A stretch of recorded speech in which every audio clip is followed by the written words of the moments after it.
materia, o sea de morfofunción o de biología celular respectivo. ¿Sí? Entonces, a ver, no sé si esto se va a repetir este año. Puede ser que tal vez ahora estas preguntas se vuelquen hacia el tema de familia, o puede ser que otra vez empiece a ganar algunas preguntas de dengue, zika, chikungunya.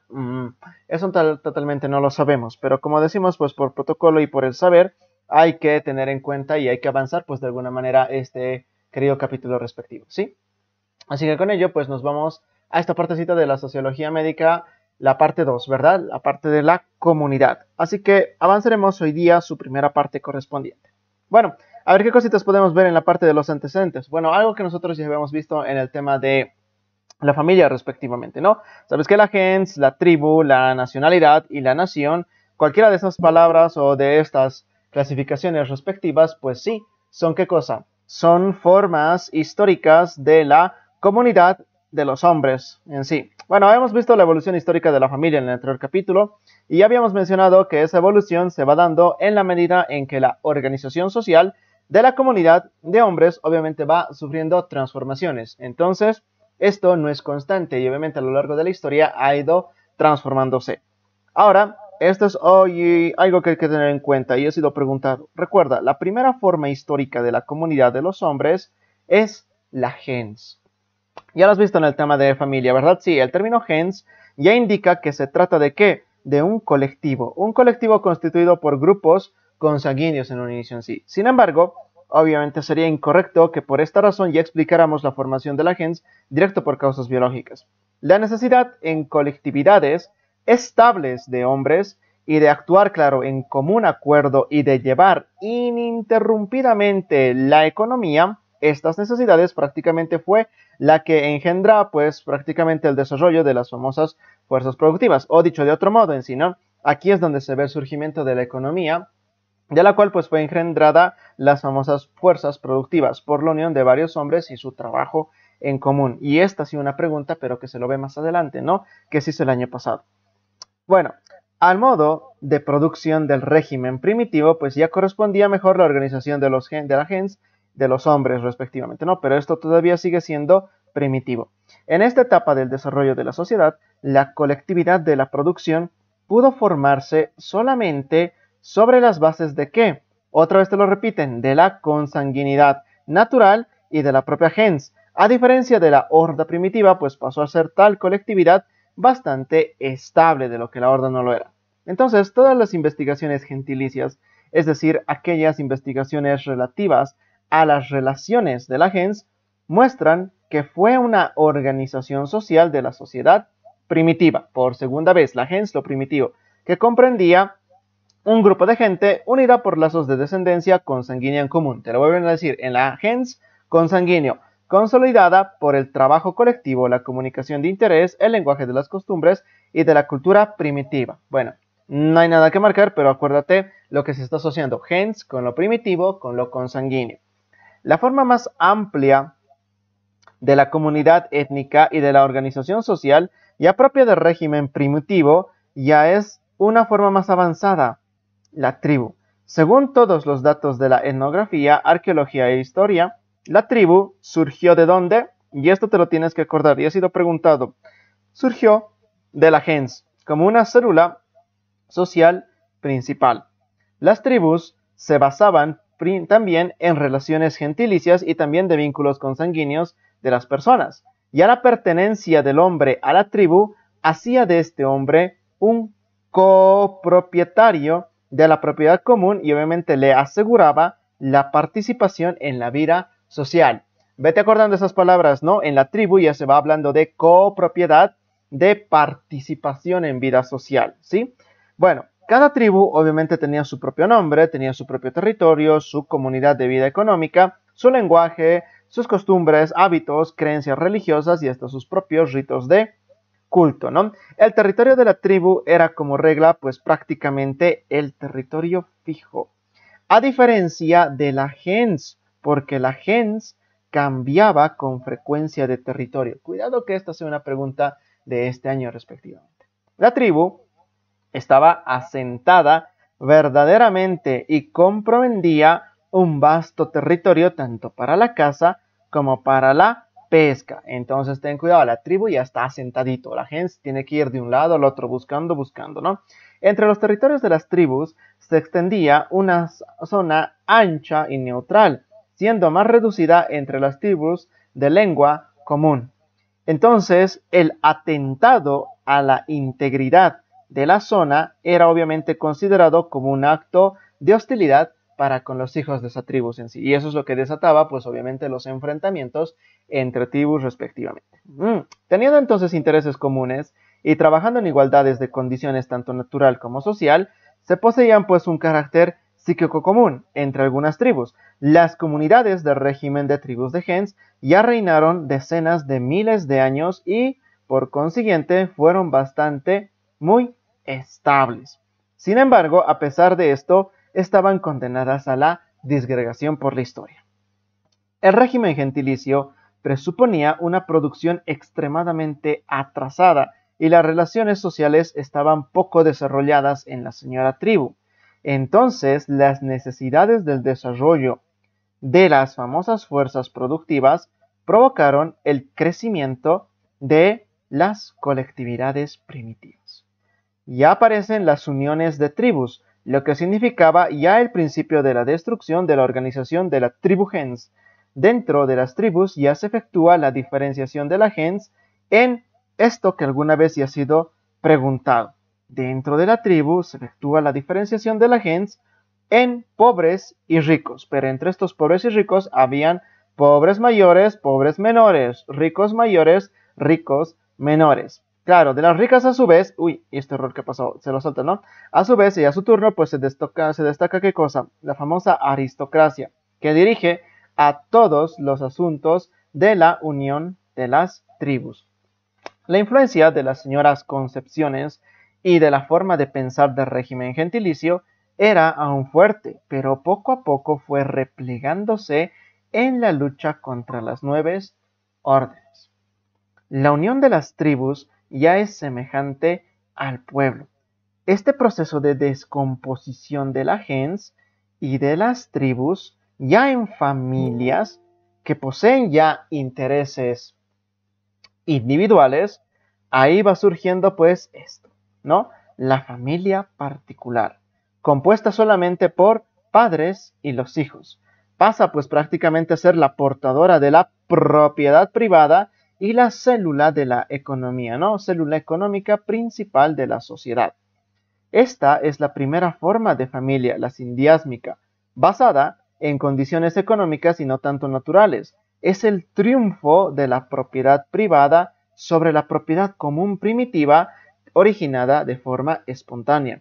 Este tipo de familia obviamente va evolucionando con los siglos con el modo de producción imperante, tal como la familia patriarcal en el modo de producción esclavista y posteriormente en el feudal hasta los famosos regímenes modernos correspondientes. Entonces, en Estito recuerdo una cosa, de todas esas familias primitivas, de esas comunidades primitivas entre donde estaban la gens, la tribu, ¿no? La tribu gens, de ahí se empieza a romper todo ello y se forma la familia particular. Y ahora acuérdate una cosa, la tribu y la gens eran más de la parte de la propiedad pública, es decir, casi todo se compartía, no existía lo que se conocía la propiedad privada. En cambio, en la familia particular, al verse más cerrado el vínculo, ya no tanto por fines solamente consanguíneos, sino también porque rendía la parte económica, ya, como dice su libro, representa un triunfo de la propiedad privada. Ahora esa familia, que a sus inicios llamada sindiásmica,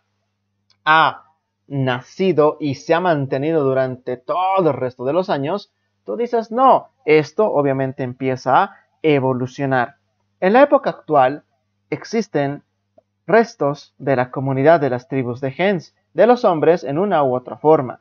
Se conservan muchos de estos en algunos pueblos de donde, del Asia, de América Latina y especialmente del África, y cuyo desarrollo económico fue frenado por el avallazamiento ¿de qué? De obviamente imperios más fuertes económicamente, pero de alguna forma todavía perduran, pero claro, ya están hasta comprometidos respectivamente. ¿Sale? Entonces ten en cuenta que todavía las As que le decimos, Asia, América Latina y el África, son los que todavía un poquito continúan con restos, ¿no? Restos de las tribus de gens.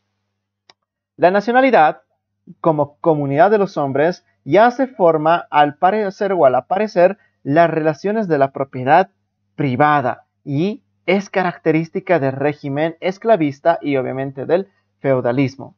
El desarrollo de la propiedad privada, del intercambio, del comercio, destruyó las antiguas relaciones de la tribu gens y engendró una nueva división del trabajo y la división de clases. Entonces, ten en cuenta estas dos cositas que obviamente son el proceso de la evolución, ¿no? El principio de la unidad de los consanguíneos ya se dio lugar al principio directamente territorial. La nacionalidad ya comprende obviamente las clases antagónicas y se puede decir que es la unidad de comunidades opuestas de clases, de esclavos y esclavistas o de campesinos y feudales. En la nacionalidad, como forma histórica, encontramos que existen diferentes tipos de nacionalidad. Surgió en las sociedades ya esclavistas y feudales, y se conservan y aún más se forman en nuestros días, pero ya con algunos cambios y modificaciones.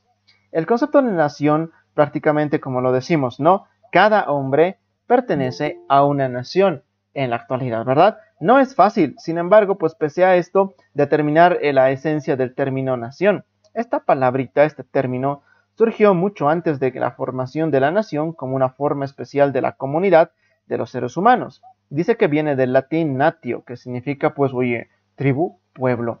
Pero la nación, en el sentido actual de la palabra, es un fenómeno diferente al de la tribu o al del pueblo. Y que se quede esto en tu mente.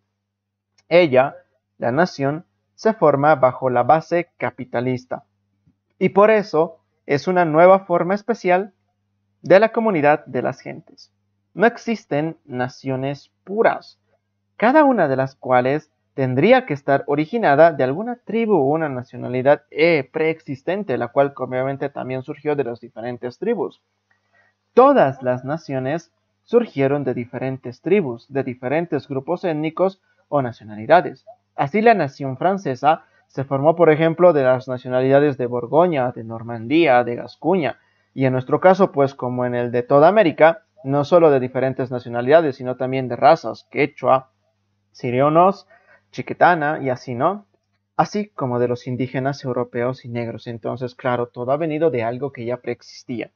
El rasgo de la nación en la literatura ya se formula como la comunidad de la vida económica de los hombres. Sin embargo, tal definición encubre el antagonismo de los intereses económicos de las gentes en las naciones de la sociedad capitalista, dando motivo a pensar que bajo este sistema ya existe la tal comunidad de vida económica entre la gran burguesía y el proletariado o el campesino.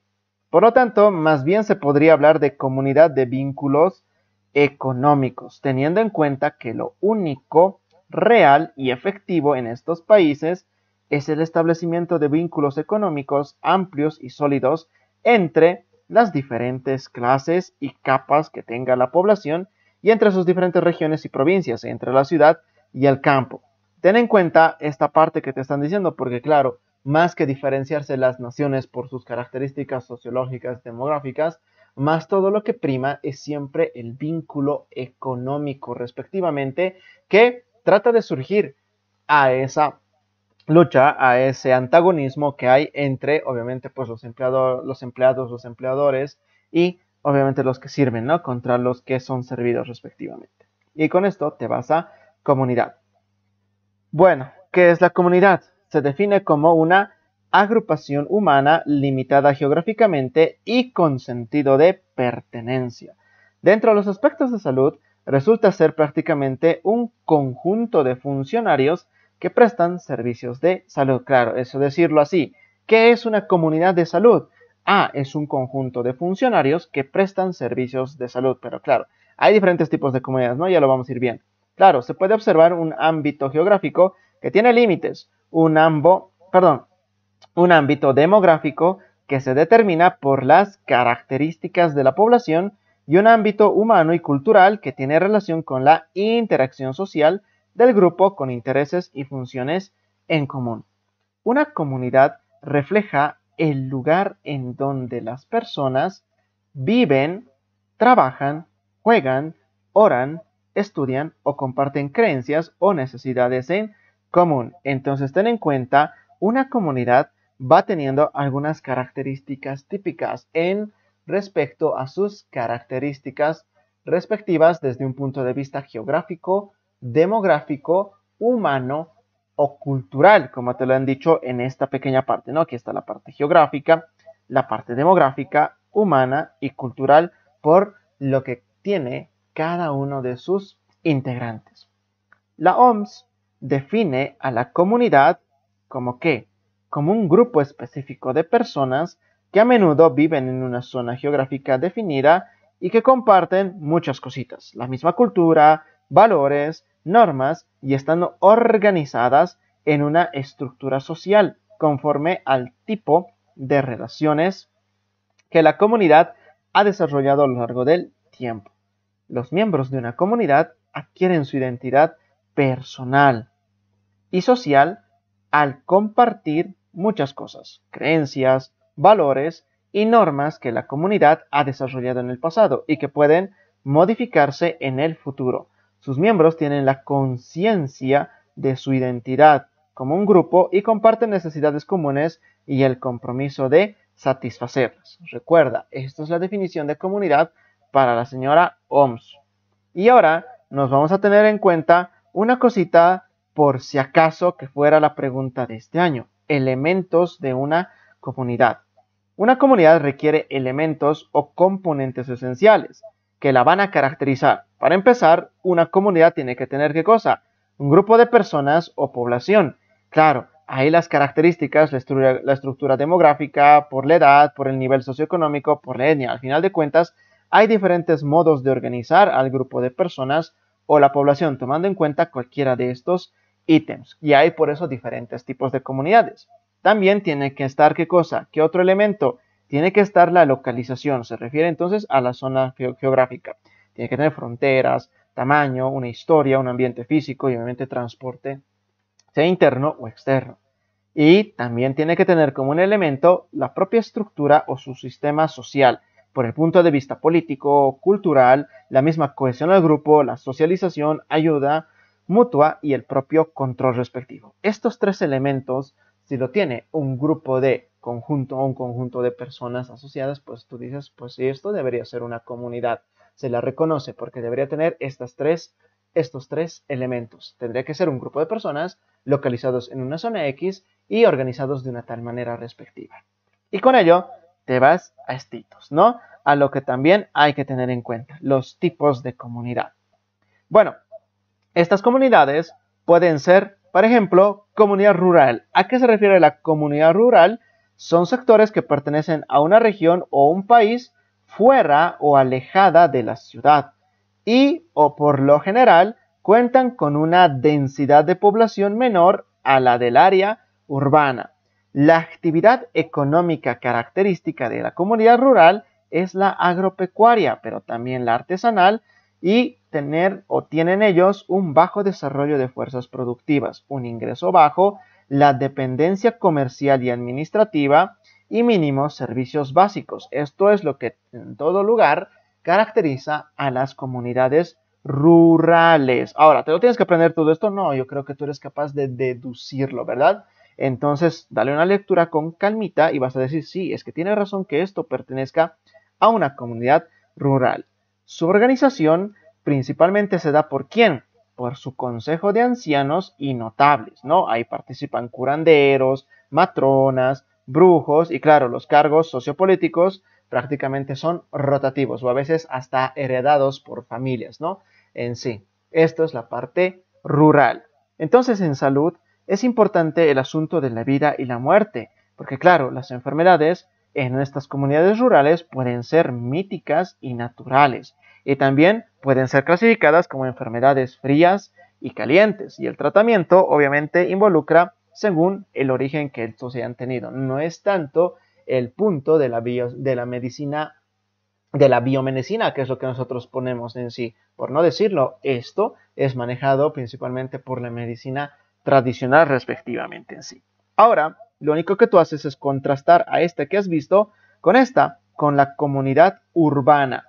Claro, si sabes una, sabes la otra. Comunidad urbana, conglomerado de personas establecidas en un área geográfica o determinado lugar, a los cuales se les denomina ciudades. En estos lugares, sabes que se asienta la estructura política y administrativa. Tiene una amplia estratificación social. Son productores, consumidores, son profesionales, comerciantes, obreros, religiosos, militares y tantos. Está tan diversificado ampliamente con respecto pues a lo que es el área rural.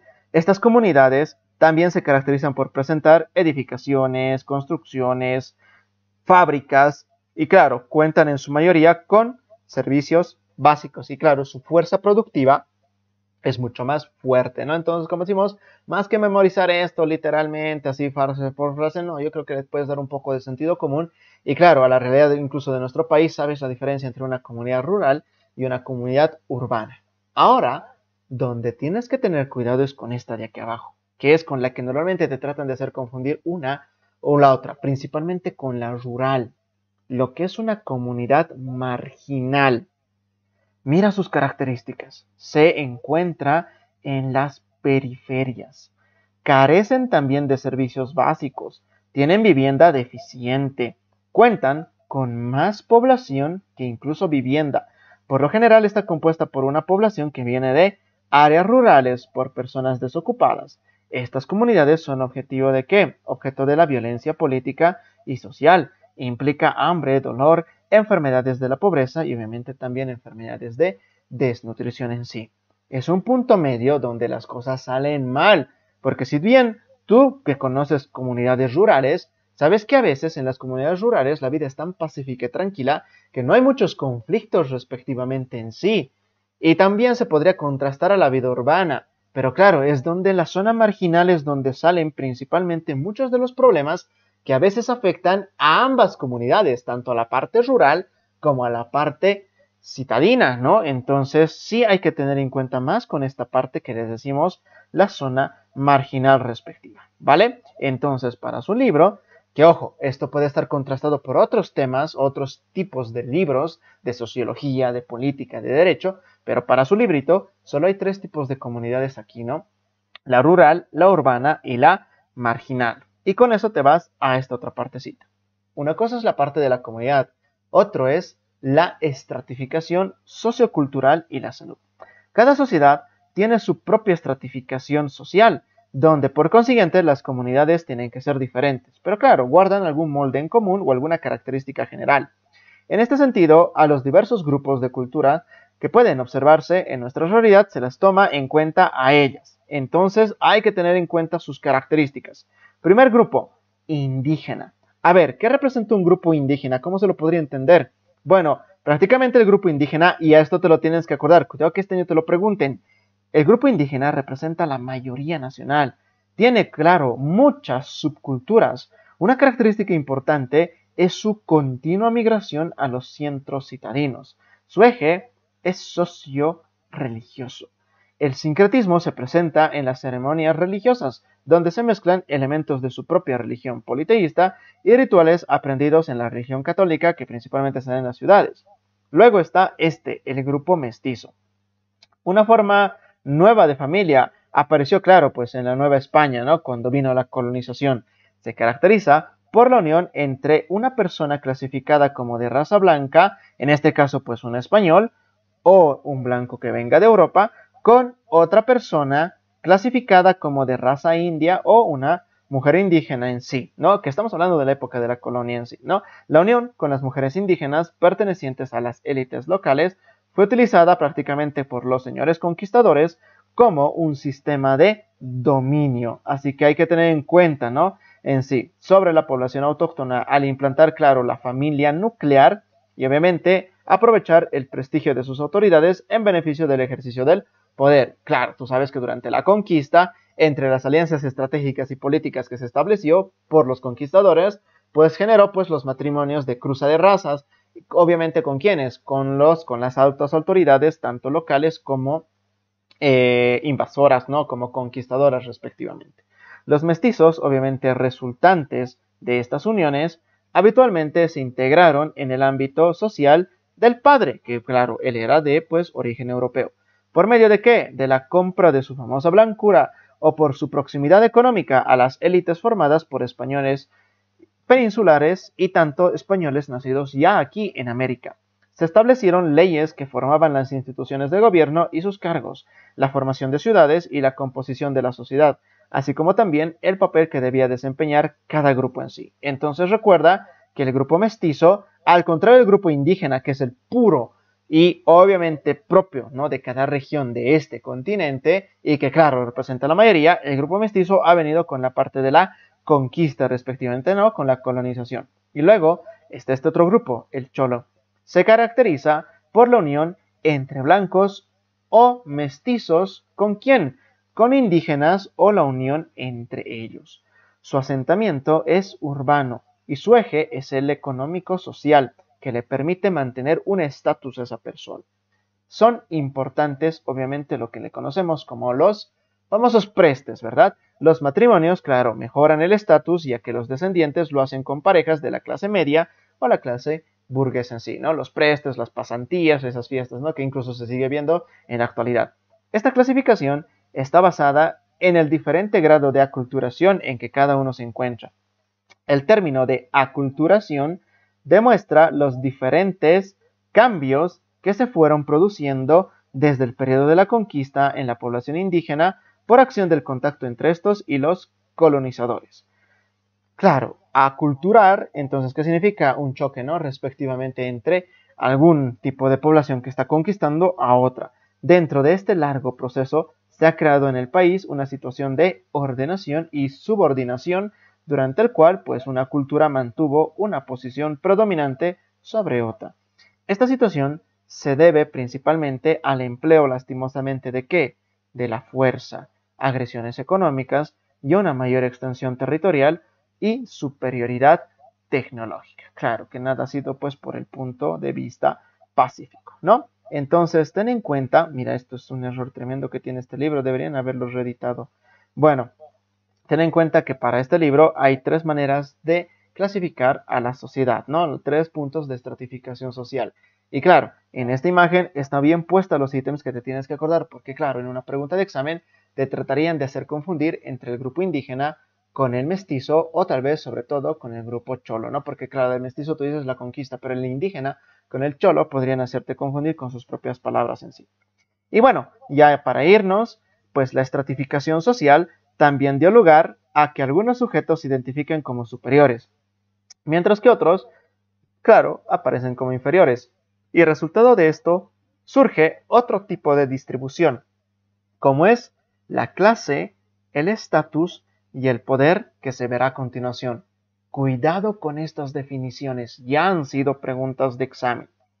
Bueno, recuerda, estatus se define como la posición de un individuo en un grupo o en un sistema social. Posición es su palabra clave. El estatus hace referencia a la posición que uno ocupa, no tanto a la persona misma, posición. ¿Sale? Puede tratarse de la posición de determinado grupo, por ejemplo, por su familia, un club, un barrio. Puede tratarse de una posición reconocida por otras personas. En general, un hombre de mediana edad tiene por lo menos 3 estatus, que cambian constantemente a medida que abandona algunos anteriores e incorpora otros. Cada estatus es acompañado por un rol correspondiente. Y esto es otro que hay que tener en cuenta. No confundas estatus con la palabra rol. Recuerda, rol está dentro del estatus, acompaña al estatus. Rol se define como la conducta esperada de quien ocupa un determinado estatus. Si uno es hombre, dice que su ropa, esto parece un error de, no sé, dice, si uno es hombre, su ropa, su manera de caminar y hablar, su tipo de trabajo y sus intereses son influidos por la imagen de lo que la sociedad define como conducta masculina. Dicho de otro modo, ¿no? Si tú ves un hombre, deberías esperar, o la sociedad siempre espera, a cómo debería de comportarse, vestirse, caminar, hablar un hombre respectivamente en sí.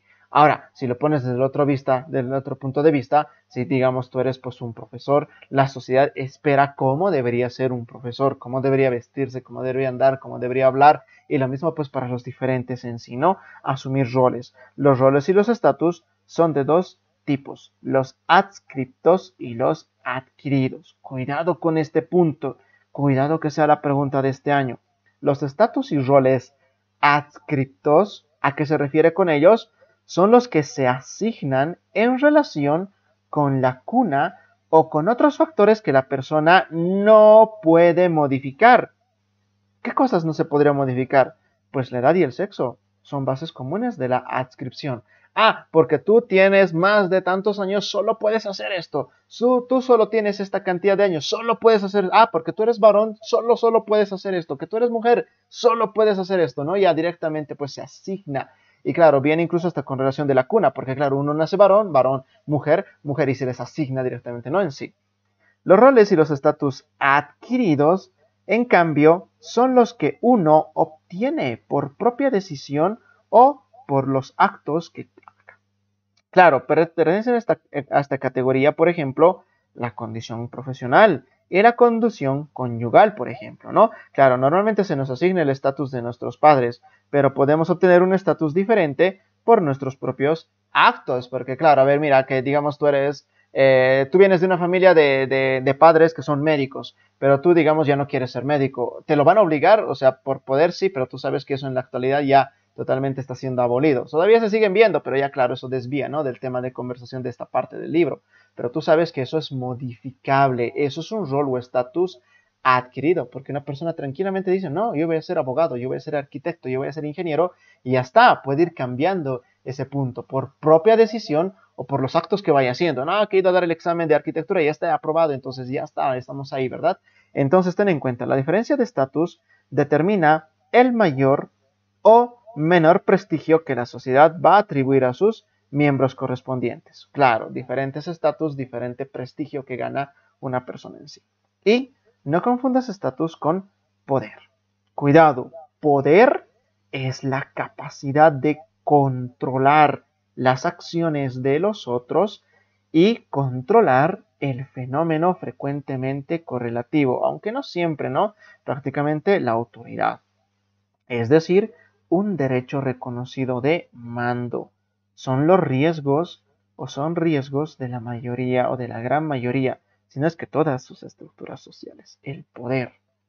En base a los anteriores conceptos, aparece la sociedad diferenciada en estratos sociales, que constituyen grupos determinados dentro de la estructura de clases y que reflejan variaciones del nivel de posesión y de aspiraciones de quienes lo constituyen. Ten en cuenta, por favor, los estratos sociales son grupos determinados dentro de la estructura de las propias clases correspondientes en sí, ¿no? Entonces, si quieres, te lo marcas, ¿no? Con su punto respectivo. Estos estratos se obtienen por medio de una serie de parámetros, los cuales pueden ser, pues, ingresos económicos, o, por ejemplo, la ocupación, o, por ejemplo, el estatus de grado de instrucción, el grado de instrucción, o la tenencia de la vivienda, y muchas otras cosas más que vas, pues, acomodando, ¿no? Hay diferentes maneras de clasificar a los estratos sociales por diferentes puntos de vista. Generalmente se identifican estos estratos con el concepto de clase social, pero vas a ver que no significan lo mismo. Clase social.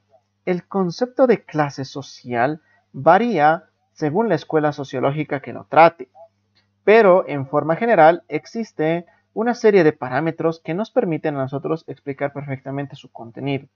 Recuerda, las clases sociales no son simples categorías construidas a partir de un esquema lógico formal, aplicable a cualquier sociedad. Por lo tanto, les extraña la clásica división de la sociedad en tres clases sociales: la alta, la media y la baja, por más que tal división aparezca refinada, incluso con nuevas subdivisiones como la clase media alta, la clase media baja, la clase media y etcétera, pues, o que dichas categorías provenían de la combinación de múltiples indicadores. La estructura de las clases no consiste en las simples diferencias de ingresos, ni en la simple diferencia del nivel educativo, ni otros. Desde luego, tales datos reflejan a grueso modo posiciones distintas, pero se trata del efecto más visible de determinadas estructuras de clase y no de elementos fundadores de tales estructuras respectivas en sí.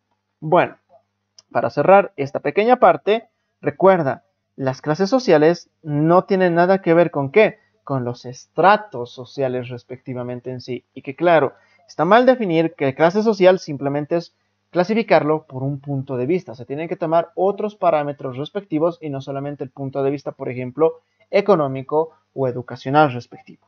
Antes de irme, te voy a pedir un gran favor.